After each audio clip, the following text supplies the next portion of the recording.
നമസ്കാരം സുഹൃത്തുക്കളെ. വാഴ biopic of A billion boys, അത് തന്നെയാണ് എന്റെ ശരിയായിട്ടുള്ള പേര്.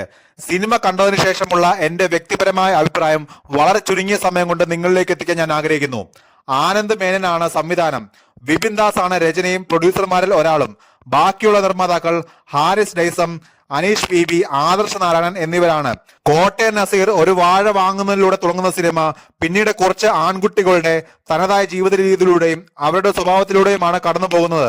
അവരുടെ സ്വഭാവം ആ കാലഘട്ടത്തിന് അനുയോജ്യമായ രീതിയിൽ അവതരിപ്പിക്കുന്നതിൽ സംവിധായകൻ പൂർണ്ണമായും വിജയിച്ചിട്ടുണ്ട്. പലപ്പോഴും നമ്മൾ പറഞ്ഞു കേട്ടിട്ടുള്ള വാഴ ഡയലോഗ് ഇതിൽ പല ആവർത്തി പറഞ്ഞു പോകുന്നുണ്ട്. തികച്ചും ഒരുപാട് അങ്ങ് തലപുകഞ്ഞ് ആലോചിക്കാനൊന്നുമില്ലാതെ വളരെ രസിച്ചിരുന്ന് കണ്ടുപോകാൻ പറ്റിയ സീനുകളായിരുന്നു ഫസ്റ്റ് ഹാഫിൽ നിറയെ. തിയേറ്ററിൽ കൂട്ടച്ചിരി ഉളവാക്കിയ ഡയലോഗുകളും സീനുകളും സിനിമയിലുടനീളം ഉണ്ടായിരുന്നു.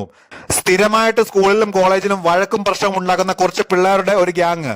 ഈ ഗ്യാങ് മുന്നോട്ട് പോകുന്തോറും പല കാരണങ്ങളാൽ ഇതിലെ അംഗങ്ങളുടെ എണ്ണം വർദ്ധിച്ചു പോകുന്നു. ഇവർ ഉണ്ടാക്കുന്ന പ്രശ്നങ്ങൾ കാരണം പ്രധാന അധ്യാപകന്റെ മുന്നിൽ സ്ഥിരമായി വന്ന് നാണം കെട്ട് തലകുലിച്ച് നിൽക്കേണ്ടി വരുന്ന ഇവരുടെ അച്ഛന്മാർ. ഇത് തന്നെയാണ് ഫസ്റ്റ് ഹാഫിൽ മൊത്തം. അതിൽ അഭിനയിച്ചിരിക്കുന്ന ആളുകൾ പേരെടുത്ത് പറഞ്ഞാൽ സൈജു സണ്ണി, ജോമോൻ ജ്യോതിർ, ഹഷീർ എച്ച്, സാഫ് ബോയ്, അമിത് മോഹൻ രാജേശ്വരി, എല്ലാവരും ഒന്നിലൊന്ന് മികച്ച പ്രകടനങ്ങളായിരുന്നു.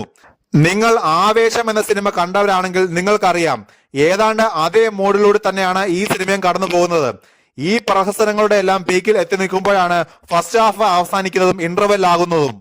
പിന്നീട് സെക്കൻഡ് ഹാഫ് ആരംഭിക്കുമ്പോൾ ഈ ചെയ്തു കൂട്ടിയതിന്റെ എല്ലാം അനന്തരഫലം എന്താണ് എന്നതിലൂടെയാണ് സിനിമ കടന്നു പോകുന്നത്. ഇവിടെ കൂടുതലും ഇമോഷണൽ സീനുകളാണ് വരുന്നത്. പലപ്പോഴും ഇമോഷണൽ സീനിനിടയിൽ തമാശകൾ വരുമ്പോൾ അത് ബ്ലാക്ക് ഹ്യൂമർ ശൈലിയുള്ള തമാശകളായി മാറുന്നുണ്ട്. കൂട്ടത്തിൽ ഒരുത്തരെ പെട്ടെന്ന് കാണുന്നില്ല, ബാക്കിയുള്ളവരെല്ലാം അവനെ തേടി അലയുകയാണ്. ആ സമയത്ത് അവരുടെ മുഖത്ത് ചിരിയോ പറയുന്ന ഡയലോഗിൽ തമാശയോ ഇല്ല. ബാക്ക്ഗ്രൗണ്ട് സ്കോറും സീരിയസ് ആയിട്ടുള്ളത് തന്നെയാണ്. ഇങ്ങനെ തിരിഞ്ഞ് അവസാനം കൂട്ടുകാരനെ കണ്ടെത്തുമ്പോൾ അവൻ ജീവിതത്തിനും മരണത്തിനുമിടയിൽ എന്നതുപോലെ നിൽക്കുന്നു. ആ സമയത്ത് ഇവർ തമ്മിൽ നടത്തുന്ന സംഭാഷണത്തിൽ തമാശകൾ വരുന്നുണ്ട്. അത് പക്ഷേ ബോറായിരുന്നു എന്നല്ല. രണ്ടാം പകുതിയിൽ അച്ഛന്മാരായി അഭിനയിച്ച എല്ലാവരുടെയും വൈകാരിക പ്രകടനങ്ങൾ എടുത്തു പറയേണ്ടത് തന്നെയാണ്. ജഗദീഷ്, അസീസ് നെടുമങ്ങാട്, കോട്ടയം നസീർ, നോബി മാർക്കോസ് എല്ലാവരും മികച്ച രീതിയിൽ തന്നെ ഇമോഷണൽ സീൻസ് കൈകാര്യം ചെയ്തിട്ടുണ്ട്. ആ സമയത്ത് ഫസ്റ്റ് ഹാഫ് ഫുൾ തമാശ പറഞ്ഞു നടന്ന പിള്ളേരുടെ സെക്കൻഡ് ഹാഫിലേക്ക് വരുമ്പോഴുള്ള ഇമോഷണൽ സീൻസിലെ അഭിനയവും എല്ലാം നന്നായിരുന്നു.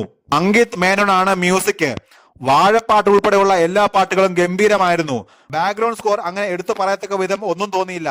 എല്ലാ തരത്തിലുള്ള ഓഡിയൻസിനും ഒരുപോലെ ഇഷ്ടപ്പെടുന്ന, നല്ല രീതിയിൽ ആസ്വദിച്ച് കണ്ടുവരാവുന്ന സിനിമയാണ് വാഴ biopic of A billion boys.